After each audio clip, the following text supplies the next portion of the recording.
সমাজসেবী আনোয়ার বড়ভূঁইয়া আলগাপুর কাঞ্চনপুর জেলা পরিষদের নবনির্বাচিত সদস্য জনাব আফতাবউদ্দিন লস্করের প্রশংসায় পঞ্চমুখ হয়ে ওনাকে ধন্যবাদ জানালেন।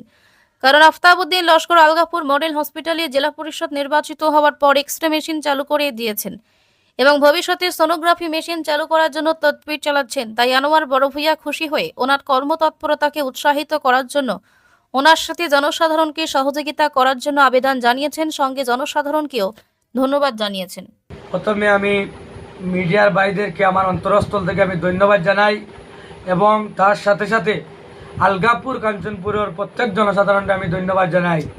বিশেষ করে আজকে মিডিয়ার মাধ্যমে আমার উদ্দেশ্য হইল একটাই, কারণ বর্তমান সময় বর্তমান পরিস্থিতির উপরে যে আমি একটা কথা বলতে চাই যে আলগাপুর কাঞ্চনপুরের জনসাধারণে ওলা একজন ব্যক্তিকে জেলা পরিষদ বানাইয়া দিছেন, যে ব্যক্তির দ্বারা গরিবের পাশে সবসময় থাকুন। বিগত দিনেও আমি বলেছিলাম যদি জনাব আফতাবউদ্দিন লস্করের যদি আলগাপুর এবং মনপুর এ যদি কোনো অবদান থাকে না, সে রাজনীতির থেকে আমি সন্ন্যাস লইমু। কিন্তু আলগাপুর কাঞ্চনপুরের জনসাধারণে দো হাত ভরিয়া যুবক ভাই হলে দো হাত ভরিয়া বিশ্বাস করিয়া ওনাকে ভোট দিয়েছেন।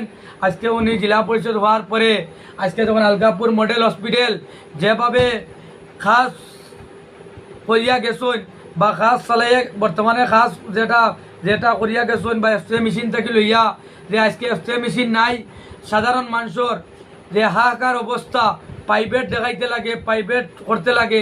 আজকে যখন যেটা মেশিন আজকে এক্সরে মেশিন যে টাইম এক্সরে মেশিনটা আজকে যেভাবে মানুষের স্বার্থে আনিয়া দিছেন আলগাপুরে, আমি বিশেষ করে আলগাপুর কাঞ্চনপুরের জেলা পরিষদে আমার পক্ষ থেকে ধন্যবাদ জানাই। এবং তার সাথে সাথে দেখেন আজকে আলগাপুর খাটলিছড়া এবং হাইলাকান্দির মানুষের আমি একটা কথা বলতে চাই, এইসব কাজ বিধায়কের কাজ। আজকে দেখেন যে এক্সরে মেশিন হোক, হসপিটালের সমস্যা হোক, যে 10 বছর যে কাজ করতে পারছেন না, যারা ব্যর্থ হয়েছেন, কিন্তু জনাব আফতাবউদ্দিন লস্করে যে এখন 1 সপ্তাহের ভিতরে কাজ করিয়ে দেখাইছেন। আলগাপুর মডেল হাসপাতালে সোনোগ্রাফি আনার লাগি আলগাপুর কাঞ্চনপুরের জনাব জেলা পরিষদ জনাব আফতাবউদ্দিন লস্কর মহাশয় যে ওটা করিয়া চেষ্টা চালাইয়া যাইতরা ওটা সোনোগ্রাফি আনবার লাগি। তার সাথে সাথে এই সাধারণ মানুষের স্বার্থে সাধারণ মানুষের গরিবের স্বার্থে তাই নাসইন।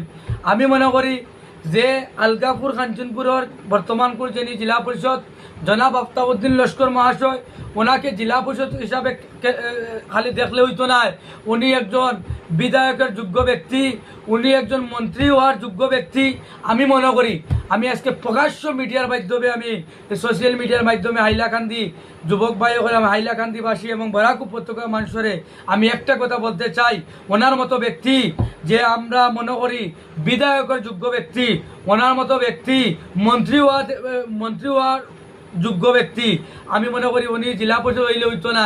কারণ উনি যে কাজ বিধায়ক মন্ত্রী করিয়া দেখাইতা ও কাজ আজকে যখন জেলা পরিষদ হওয়ার সঙ্গে সঙ্গে উনি কাজ করিয়া দেখাইছেন। এর লাগে আমি বিশেষ করি আলগাপুর কাঞ্চনপুরের জেলা পরিষদ জনাব আফতাবউদ্দিন লস্কর মহাশয়কে আমার পক্ষ থেকে ধন্যবাদ জানাই এবং সাধারণ মানুষের পাশে আসুন, সাধারণ মানুষের পাশে থাকার লাগি আমি আহ্বান করবো। তার সাথে সাথে আমি একটা কথা বলতে চাই, বিগত দিনে আমি বলেছিলাম জনাব আফতাবউদ্দিন লস্কর মহাশয়কে ভোট দেন, যদি ভোট দেন উনি একজন ভালো মনের মানুষ। আমি বলেছিলাম আলগাপুর মোহনপুরের মানুষের ওনাকে যে সময় বিশ্বাস করে জেলা পরিষদ বানাইছিল, আমি বলেছিলাম যে ওনার মতো ব্যক্তিকে যদি অবদান থাকে না, ওনার মতো ব্যক্তির অবদান থাকে না, তাহলে আমি রাজনীতি ছেড়ে সন্ন্যাস লয়ে আমি যেসব বেঙ্গলুর বা যেসব রুজি কামো দেখতাম ওলাগান পর্যন্ত পরিকল্পনা দিয়েছি। কিন্তু সাধারণ মানুষে ওনাকে বিশ্বাস করে ওনাকে ভোট দিয়েছেন। ওনার যেভাবে সাধারণ মানুষে ওনাকে বিশ্বাস করে ভোট দিয়েছেন, আমি মনে করি 5 বছর উনি কাজ করিয়া যাইবা, এটা চির বিশ্বাস আছে, মানুষের পাশে রইবা। আর বিশেষ